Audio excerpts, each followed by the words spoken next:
नाजरीन, पिछले 1300 सालों में करीब 143 सुनामीज जापान पर हमला कर चुके हैं, जिनके नतीजे में अभी तक 1,30,874 लोगों की जान जा चुकी है। इनमें सबसे खतरनाक ईयर 1741 में आया था, जिसमें सुनामी की वेव 90 मीटर ऊंची थी। अफसोस की बात यह है कि जैसे जैसे वक्त गुजरता जा रहा है, जापान में सुनामी का खतरा भी बढ़ रहा है। सिर्फ 2022 में ही 300 से भी ज्यादा अर्थक्वेक्स रिकॉर्ड किए गए हैं। हत्ता के कई बार एक दिन में 3 से 4 अर्थक्वेक्स भी रिकॉर्ड किए जा चुके हैं। जापान दुनिया का वाहिद मुल्क है जहां अर्थक्वेक्स इतने कॉमन हैं कि यहां पर स्काई स्क्रैपर्स को अर्थक्वेक प्रूफ बनाना कंपलसरी होता है। जबकि 2000 से लेकर 2022 तक जापान 5 मरतबा छोटे बड़े सुनामी को बर्दाश्त कर चुका है, जिनमें 2011 वाला सबसे जानलेवा था।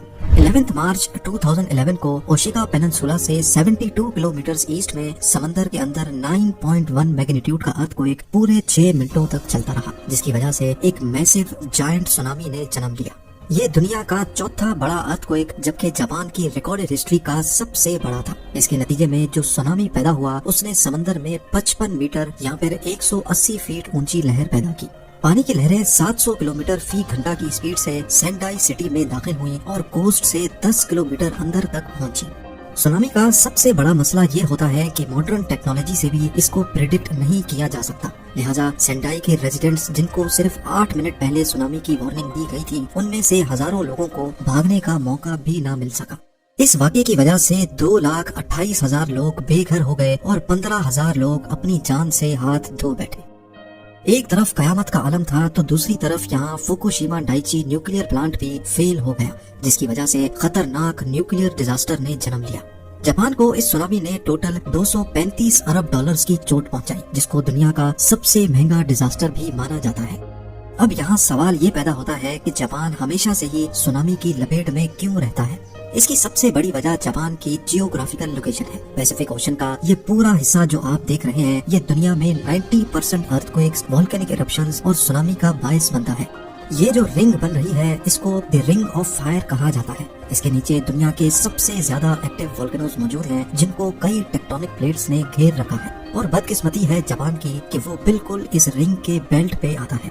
यही वजह है कि यहाँ हर आए दिन अर्थक्वेक्स और हर आए साल टाइफून या फिर सुनामी का हमला होता है। इन सब मुश्किलात के अलावा जापान का एक और मसला भी है, और वो ये है कि पूरे जापान का 70% लैंड एरिया सिर्फ पहाड़ों से भरा हुआ है, और जो 30% फ्लैट सरफेस है, वो ज्यादातर सिर्फ कोस्टल एरियाज में ही मौजूद है, जहाँ सुनामी का खतरा हर वक्त मंडला रहा होता है। पहाड़ों पर पूरे शहरों को शिफ्ट करना तो एक इम्पॉसिबल टास्क है, लेकिन अपनी कोस्टल सिटीज को बचाने के लिए जापान पिछली सदी से मेहनत कर रहा है, और इसकी अप्रोच सबसे अलग है। जापान ने अपने हाई रिस्क एरियाज को बचाने के लिए कोस्ट पर सी वॉल बनाई है, और ये कोई अभी की बात नहीं है, बल्कि सी वॉल्स काफी अरसे से जापान के कोस्ट का हिस्सा रही हैं। 1896 और 1933 में भयानक टाइफून ने जापान के टेरो नामी गांव पर हमला किया था, लेकिन उसके बाद ये गांव कोस्टल डिफेंस सिस्टम की एक आला तरीन मिसाल बन गया, जहां जापान ने 2.4 किलोमीटर लंबी और 10 मीटर ऊंची 2 वॉल्स खड़ी करके गांव को समंदरी लहरों से काफी हद तक बचा दिया।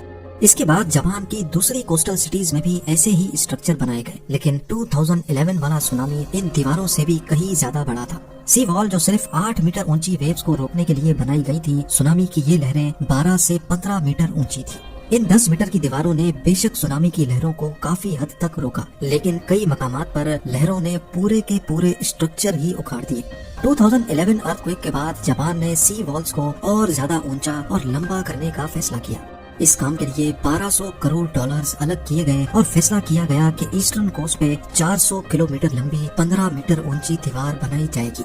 ये दीवारें पिछली दीवारों से करीब 5 मीटर ऊंची, जबकि इनकी फाउंडेशन जमीन में 25 मीटर अंदर तक अपनी जड़ें मजबूत किए हुए है। इनकी चौड़ाई भी पहले से काफी ज्यादा रखी गई है, और इनका स्ट्रक्चर और डिजाइन खास तौर पर सुनामी वेव्स को रोकने के लिए बनाया गया है। इस काम के लिए पहले सिमुलेटर की मदद से आर्टिफिशियल सुनामी पैदा किया गया, जिससे इंजीनियर्स ने हर तरह के वेव पैटर्न पे वॉल्स को टेस्ट किया। एक वाइब्रेटर की मदद से 2011 अर्थक्वेक जैसा पैटर्न पैदा किया गया। वेव्स कितनी बड़ी होंगी तो कितना प्रेशर जनरेट करेंगी, ये सब पहले सिमुलेटर की मदद से कैलकुलेट किया गया था। सिमुलेटर पे नोटिस किया गया कि 2011 सुनामी की लहरों ने डायरेक्टली जापान को नुकसान नहीं पहुंचाया था, बल्कि इसने फ्लड की सूरत में, सैलाब की सूरत में आगे ट्रेवल किया। और ऐसा इसी वजह से हुआ क्योंकि सी वॉल्स ने काफी हद तक वेव्स का प्रेशर तोड़ दिया था। सिमुलेटर पे टेस्टिंग के बाद सी वॉल्स को अब कर्व शेप में डिजाइन किया गया है, जिसमें क्लियरली देखा जा सकता है कि पानी जब सी वॉल से टकराएगा तो इसका कर्व शेप लहर को वापस यू टर्न करवाएगा और ऐसे एक लहर वापस पलटकर पीछे से आने वाली दूसरी वेव का प्रेशर तोड़ेगी। सुनामी की वेव्स के प्रेशर को तोड़ने के लिए जापान ने सिर्फ वॉल्स ही नहीं बनाई, बल्कि हॉट स्पॉट लोकेशंस के करीब समंदर में ब्रेक वाटर भी बनाए गए हैं। जब लहरें कोस्ट की तरफ बढ़ती हैं तो पहले ये ब्रेक वाटर इनका प्रेशर तोड़ता है, उसके बाद ये 15 मीटर ऊंची वॉल्स। दूसरी तरफ लोकल कम्युनिटीज इस सी वॉल से खासी तंग है, क्योंकि कई मकामात पर ये वॉल्स 4 स्टोरी बिल्डिंग जितनी ऊंची हो जाती हैं, जिससे लोगों को ऐसा महसूस होता है कि वो किसी जेल में बंद है। कुछ लोगों को डर है कि जापान इन सी वॉल्स की वजह से अपने टूरिस्ट खो बैठेगा।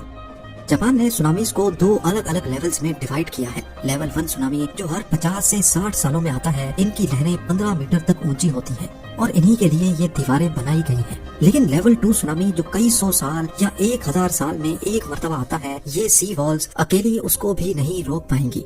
इसके लिए हॉटस्पॉट लोकेशंस पर सुनामी मिटिगेशन पार्क्स बनाए जाएंगे। इन पार्क्स में दरख्तों की एक दीवार होगी जो न सिर्फ सुनामी के प्रेशर को तोड़ेंगी, बल्कि पानी जब वापस समंदर में जाता है तो अपने साथ बहुत सारे ऑब्जेक्ट्स भी लेकर जाता है। दरख्तों के तने मोटे मोटे ऑब्जेक्ट्स को रोकने का काम भी करेंगे। जापान की सी वॉल इंजीनियरिंग का एक हैरान कुन कारनामा है और तबाह कुन सुनामी का सामना करने में किसी हद तक फायदेमंद भी। अपने आप को कुदरती आफत से बचाने के लिए जापान हर मुमकिन कोशिश कर रहा है, लेकिन उसके साथ ही जापान इस हकीकत से भी आगाह है कि ये सी वॉल कोई परमानेंट सॉल्यूशन नहीं है। बढ़ती हुई ग्लोबल वार्मिंग समंदरों के लेवल को दिन ब दिन बढ़ा रही है, तूफानों की शिद्दत बढ़ रही है और अर्थक्वेक्स एक रोज का मामूल बन चुके हैं। जापान को अच्छी तरह मालूम है कि ये जायंट स्ट्रक्चर इसको कुदरती आफत से 100% प्रोटेक्शन नहीं दे सकेगा। 12 अरब डॉलर्स का खर्चा करके असल में जापान ने अपने लोगों के लिए टाइम खरीदा है, ताकि जब ये दीवार वेव्स के प्रेशर को तोड़ेंगी तब तक लोगों को वहाँ से निकलने का टाइम मिल जाएगा।